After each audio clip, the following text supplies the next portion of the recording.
you're talking about, and you're talking about one of the really effective ways of doing that. We are going to talk about that. And Chris, do you want 30 seconds to mention the live platform and how we can all meet up for Q&A afterward? Yeah, let me do that. It's really simple. I'll share my screen. When you came in, you saw this map view of the platform. We are all on the main stage. You can see us all listed over on the side. After Bob and Cindy speak for their 20 minutes, then we have given them each a room. So if you want to speak to them more individually, one-on-one, then we have a couple other rooms if you want to break out and chat with anybody else. So it's just an open thing, and all you have to do is click on them either on the map or on the room heading over here on the left, and it'll prompt you to leave this meeting and go to a new meeting. It's as simple as that. So take it away, guys. Woohoo! So back to you, Bob. So you were saying. I was saying, and I think that the bigger question is, how can we hang out where our customers are hanging out? Yay. So I've got my clock here, and in the next 20 minutes, we're going to dig into how to be everywhere our customers are, in particular about, just want to share how we use Facebook and LinkedIn to do ad retargeting. We do so much marketing automation like SMS and email and all of that. And this retargeting is going to work in parallel with what you're doing. And I think, Bob, you said it perfectly, is like, where are our customers hanging out? So everybody on the call, are your clients, customers, prospect primarily on LinkedIn, primarily on Facebook? You can just shout out and tell me or put it in the chat. Just curious if it's more of a Facebook, LinkedIn, or other. Maybe, could be something else in there as well. Yeah, a little bit of LinkedIn. Cindy, maybe you could start out just by explaining what retargeting is. Yeah, absolutely. So here's the thought. Somebody comes to your website, and because you can get a little free piece of code from LinkedIn, you can retarget them, meaning you can make sure that they see some of your content over on, for example, LinkedIn or Facebook. And so that retargeting means, hey, they came to my website, and now I'm setting up a campaign on LinkedIn or Facebook so that they can see my content, or they can see your content. So whatever you want them to see, you're going to make sure that it shows up there. Does that make sense? So it's kind of it's a paid thing though, right? It's a paid thing. It's a paid thing. You get to control the budget though. So that's a sweet part about it, is that you get to control all of that. And so on Facebook, it could be as little as, I don't know, $5 a day for a little bit of time. Or on LinkedIn, you might say, I'm going to spend 50 or $100 and give it a go, that kind of thing. Or you can go crazy town. We're working with somebody right now, and Bob, you and I were talking about this the other day, and he said, hey, my wife keeps seeing ads on, and he didn't know if it was like New York Times website or Dick's Sporting Goods. I couldn't remember he didn't remember what she had said. And our ads keep popping up there. Do you know why? And I said, yeah, because we're doing the LinkedIn ad retargeting. Well, why would she get it? Has she ever been to your website? Oh yeah, I'm sure she has. And so ads can show up, or paid content, sponsored content can show up on LinkedIn, but you also have the option to use their expanded network, same with Facebook, to where content can show up there as well. And so just as an aside, you can also exclude people. So you could have your employees and spouses and competitors excluded from that if you wanted to. But it was such a great conversation because he didn't sort of realize the impact and how you can really be everywhere. So why don't we start from the beginning and just go through the steps of how you would set it up. So the first thing is there's a thing called a Facebook pixel, and LinkedIn has something like that. And yeah, what do you do with that first? Yeah. And I'm actually going to back up to step 0 for just a second and say that, you're all good. Step 0 for just a sec to think that what's our goal? So the very first thing I like to think of is, what's the goal? What are we trying to do? And in this case, I'm simply saying, hey, if someone comes to your website, let's also be in other places. So that's different. There's different tactics, different marketing things that we can do. In this case, hey, if they come to our website, let's also show up in these other places, right? You could be going for downloads and conversions and other things, but I'm just keeping it simple for this conversation for that goal. So I'd say first thing is define your goal. Secondly, exactly what you said is we're going to go and set up an ad account. So you'd up an ad account for your company. And if you're using LinkedIn, you know that when you go to LinkedIn in the upper right, there's a little kind of bullseye that says advertise. And if you click that, either it's going to take you to a page where it says, welcome, set up your ad account. And then it's pretty basic step-by-step-ish. Or if you've got the ad account, you're going to pop right into it. So that's the LinkedIn side. Facebook, super similar. You can go directly to your company ad account, and that'd be the first thing, is be sure those are set up. And in doing that, then Bob, is the pixel or insight tag. Got it. So the first thing is really setting up the ad account, and then as part of that process, they give you a pixel, and then you give that to your webmaster, or if you are the webmaster, and then you kind of drop that into the code on your homepage. Is that how it works? Yeah. So on LinkedIn, you go to the, I've got like a little menu that I can share here too, and just kind of show you, just share for a sec. So you can see kind of what it looks like. So if you're on, for example, on your LinkedIn, and this just might be too small, you guys can actually download this little sheet that I made for you. Fallon's got the link for you to pop in the chat. So if you're in LinkedIn, you go to this little sidebar menu deal here, and then go to analyze an insight tag. And at that point, then when you click insight tag, it's going to ask you if you want to generate it. And then you can just copy and paste that, and it gives the info on where to put it. I think it's just below the body tag in the footer. I think that's what it is, but it tells you right on there. And then Facebook's the same kind of thing, the metapixel, which is called that now, metapixel, same idea. So that's how that's generated. And then you just insert it. And then on LinkedIn, you can go back to that same area, and it'll say, yes, I'm receiving a signal, happy. And then for the metapixel, there's like a little thing called Facebook or metapixel helper. That's a kind of Chrome extension, and you can get it to tell you that, yeah, your pixel's there and it's all working. So a couple different tools for that. I know we're going super fast through a ton of stuff, so don't worry. Even though we're shooting for 20 minutes for this, we'll have time to talk, and I'll stay as long as you want and go over whatever you like afterward, after we go to the little QA area. So just to be clear about that. Did that make sense about the pixel and the tag, Bob? Is that what you're asking about? It does. And I guess it makes sense maybe to, whether you're planning to start advertising or buying the paid advertising, it makes sense to get it set up, whether you're going to use it right away or not, so people can start stepping on that metapixel or the LinkedIn and start being recognized as having gone to your website, right? Yeah, that's a great way to put it. And for those who I'm sure a lot of you are super familiar with it, but if you're not familiar with those ideas, you probably have used Google Analytics. And in my mind, it's the same type of thing-ish, where you've got your Google Analytics code and you're going to pop it on the page. So this is just coming from another company, if you will. But I like your idea of stepping on the pixel, Bob. Well said.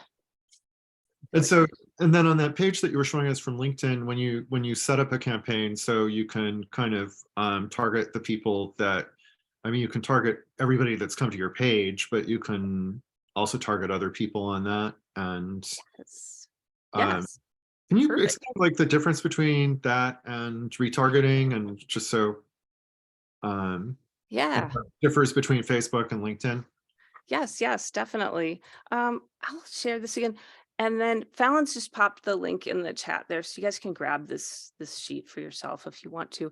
There's also a video on that same page that Fallon put the link to, that actually stepped through the menus just a little bit more detail. So if you want to watch that video later, it's like, you know, about 3 minutes in, I kind of run through the menus. You can scrub to that point.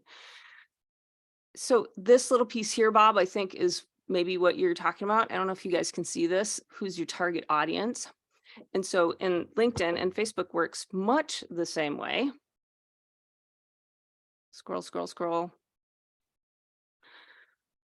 You can choose, for example, if I want to run a retargeting campaign, I can say anybody who's visited my website. So, and anybody who's visited the LinkedIn Kokoro company page. Mm, And I also went ahead and uploaded a list of our contacts recently and said, hey, we want to actually target all of these people. So this is an or for the Booleans in the room.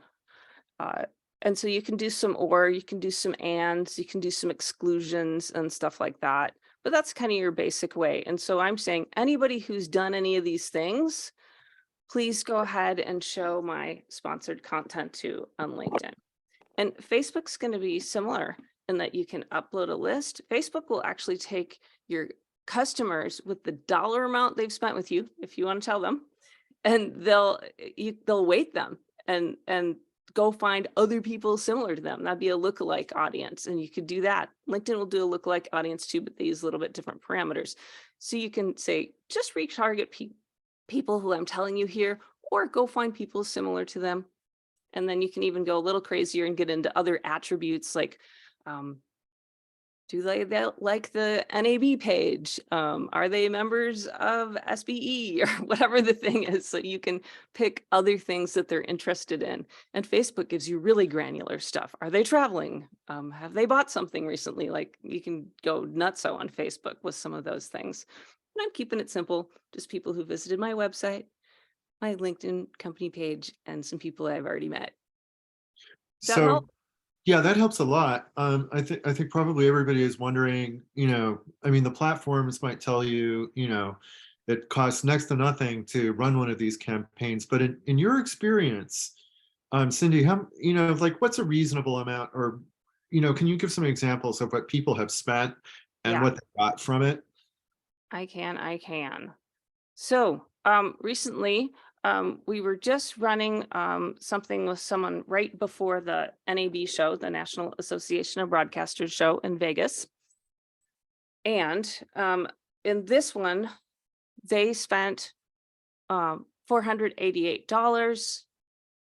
They had 74 website visits. The cost per visit was $6.61, and they had 9,500 impressions.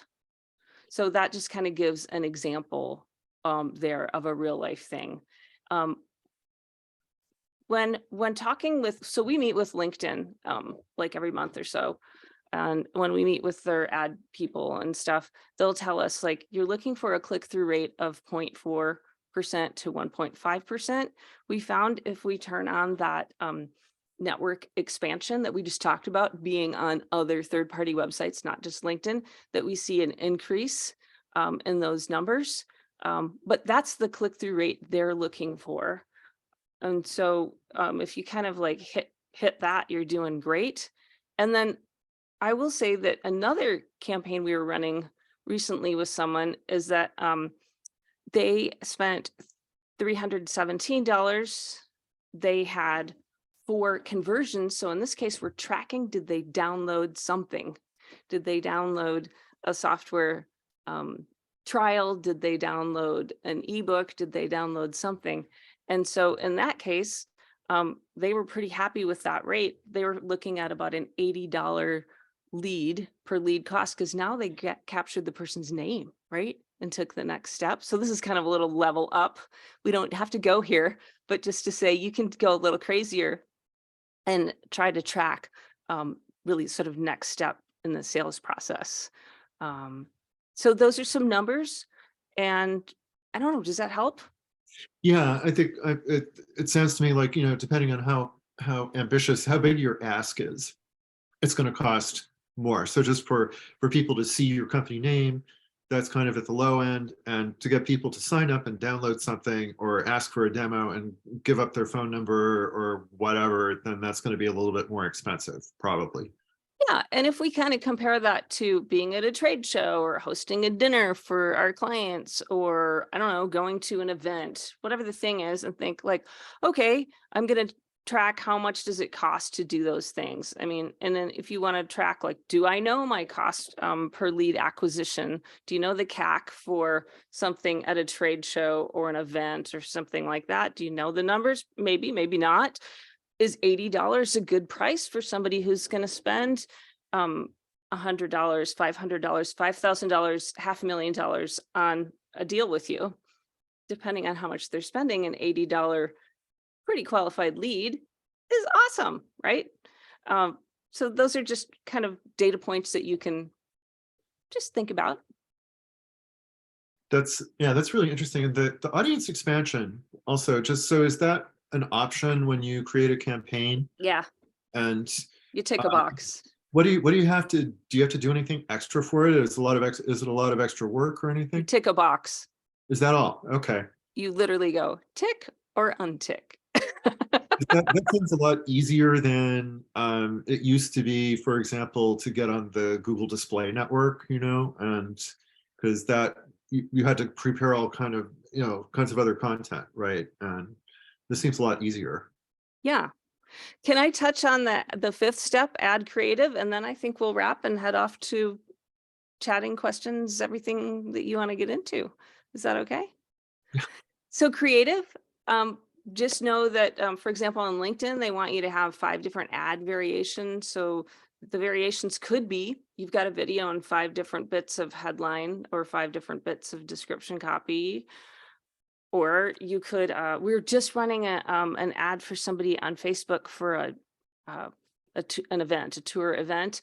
And we are kind of finding that the carousel ads, even though Facebook recommends those, aren't as amazing as they could be. And still ads seem to be getting more response in that particular case, but it's just a matter of testing and stuff. So just on the creative, your call to action matters, where you're headed, where you're linking to, and all that good stuff, and different variations are all good things to think about. So wanted to throw those out there as well.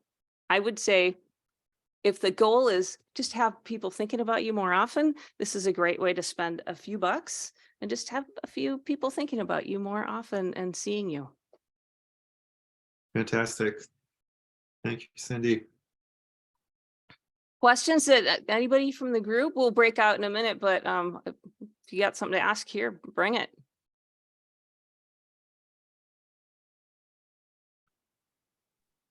Yeah, Cindy, this is Alan and Heather. We have a question. Yeah, bring it. It comes to mind that if we're doing retargeting and customers already purchased the item that is being advertised, what are some methods that we could deploy that would stop retargeting for something they already have? Yeah. So do you know that they already bought it? Do you have a list of those customers, clients? Yes. Then you just simply upload that list and tick the exclude box when you're choosing your audience. It's super straightforward. You could also put your competitors on that list if you want. Right. It's a manual upload. And yes, my understanding on LinkedIn, at least, I don't know if you can mix them, but we can upload. We can't identify in the platform, but we can upload a list of companies as well. Is that yes, correct? you can. I just did that last month for somebody. Yeah, definitely. Okay. Yeah, and LinkedIn is really good about giving templates, which is good because they're not forgiving about uploading their information. Facebook's a little like chill. You can get the stuff and upload it and they're pretty good. LinkedIn, man, you better have those columns in the right order with the right data in the right spot.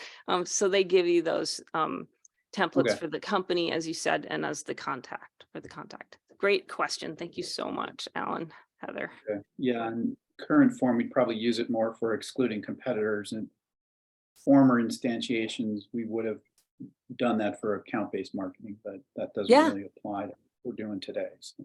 Yeah, that makes so much sense. Okay. There was a question from Liz who asked, how do you find LinkedIn compared to Google Ads? Right. Yeah, I mean, we use Google Ads a little bit. I haven't had much time. I've just joined the company about a month ago, and I'm just trying to get everything tied together. But yeah, we've been doing some Google Ads. It's been working. We're getting lots of people to the site but the bounce back rate is very high. So I need to really drill down. I'm just wondering, in your experience, how you found LinkedIn advertising compared to Google Ads, and what's worked better for you, for your clients? Yeah. So, and this goes back a bit to the number 0, the goal. So if the goal is just to get eyeballs on you, you already know it's retargeting. It's sort of like your basic. It depends on your business, but I'd probably lean into LinkedIn on that.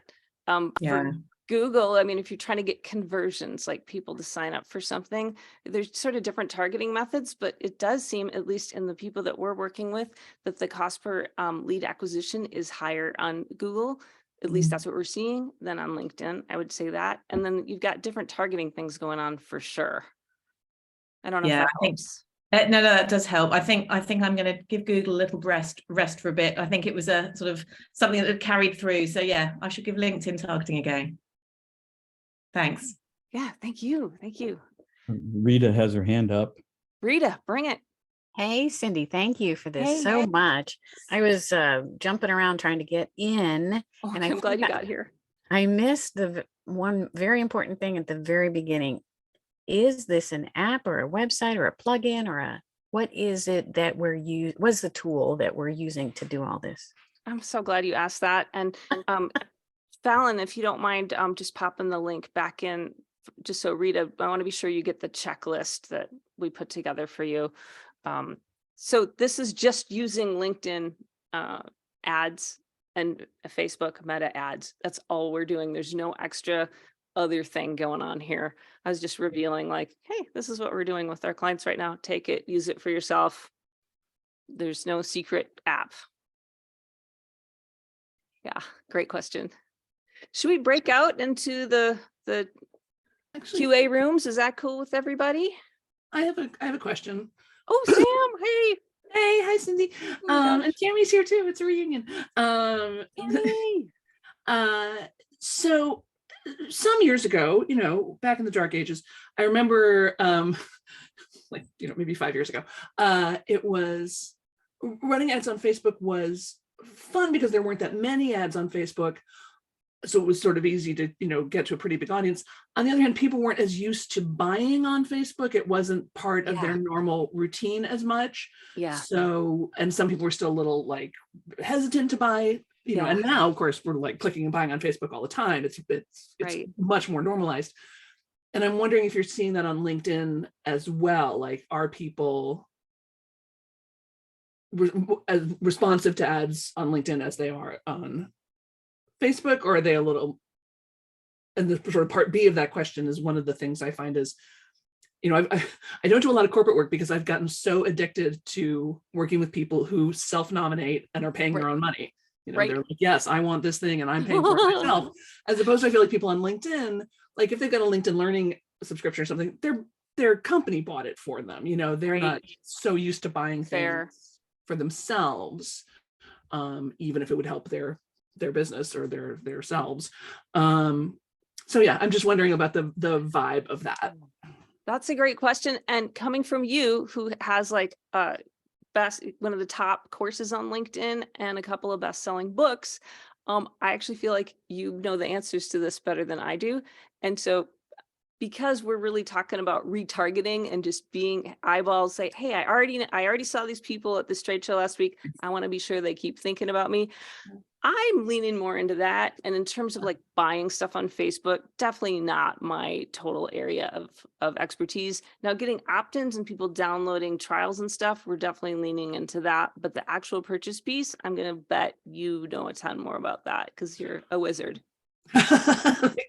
just so I have almost 1 million LinkedIn learners. Yeah. 1 million. It's amazing. I'm like, wait, what? Yeah, it's amazing. Very cool. I mean, I so wish LinkedIn made it in any way possible for me to like actually get to those people. Yes, we've used a couple of those LinkedIn Learning courses with training and stuff, and it's really cool. So, yeah, they're fun. They're super fun. Yeah. It'd be nice to be able to find those learners more easily. Someday. So who here is interested in this like basic kind of thing? Just curious. This isn't a sales pitch. I'm just literally asking, like, are you thinking about doing more stuff like, oh yeah, I have a list of people I want to be sure are seeing me. Is this, I'm going to guess that you're here, that's on your mind, but is anybody doing it? Are you thinking about doing it? Just where are you all at on it? Yeah, June is our month to see if we can't get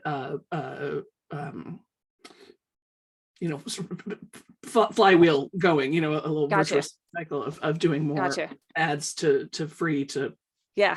intro product. Yeah. Yeah. I love it. Anybody else digging in or trying it or?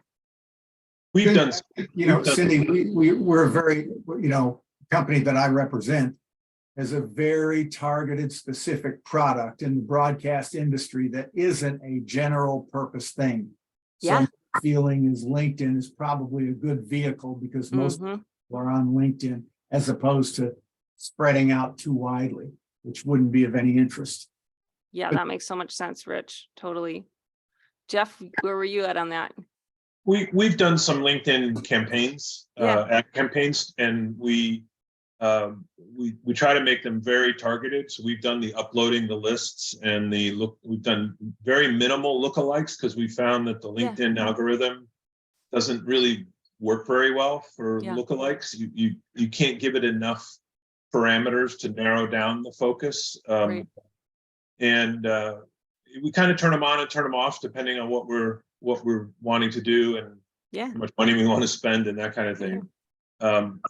I did have one question on the retargeting, and maybe this is better for the breakout room, but we get visitors to our website, and there's different types of visitors to your website.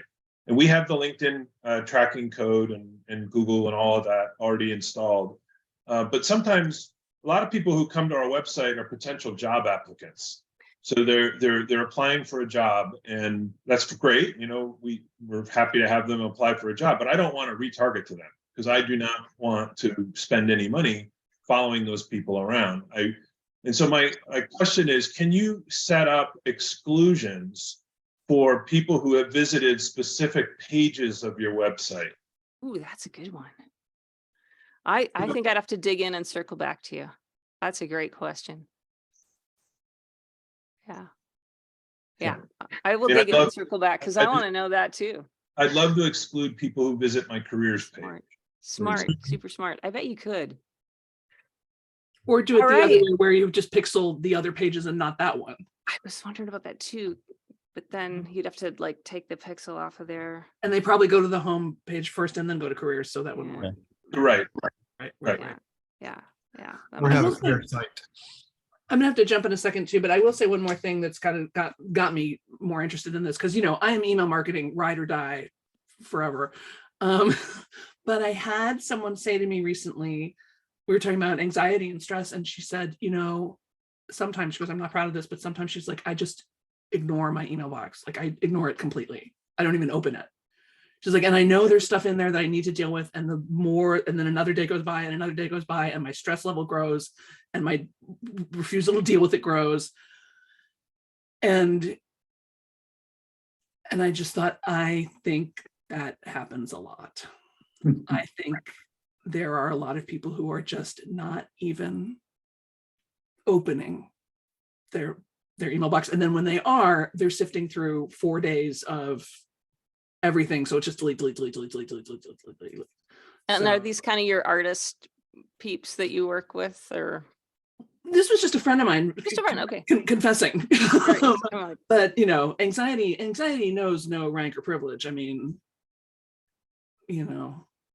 so I don't know. It's so always good to have like other ways to reach out. Other to ways to come in and it. remind them and be tapping them on multi-touch. Exactly, multi-touch. Nice. Exactly. Multi-touch marketing. Yeah, exactly. All right, let's go to the rooms. What's that? How do we do that again? What's that link again? So Kids? you go back to your browser. If you don't have it, I'm going to pop it into the chat and just click on it and it'll take you back to the browser. And then you click on the rooms. If you want to chat with Cindy or Bob, they'll be in their own room. All right. Or go to the live room if you want to talk about the platform. I'm going there now. See you in a minute. Okay, thanks everybody. Thanks. Thank you.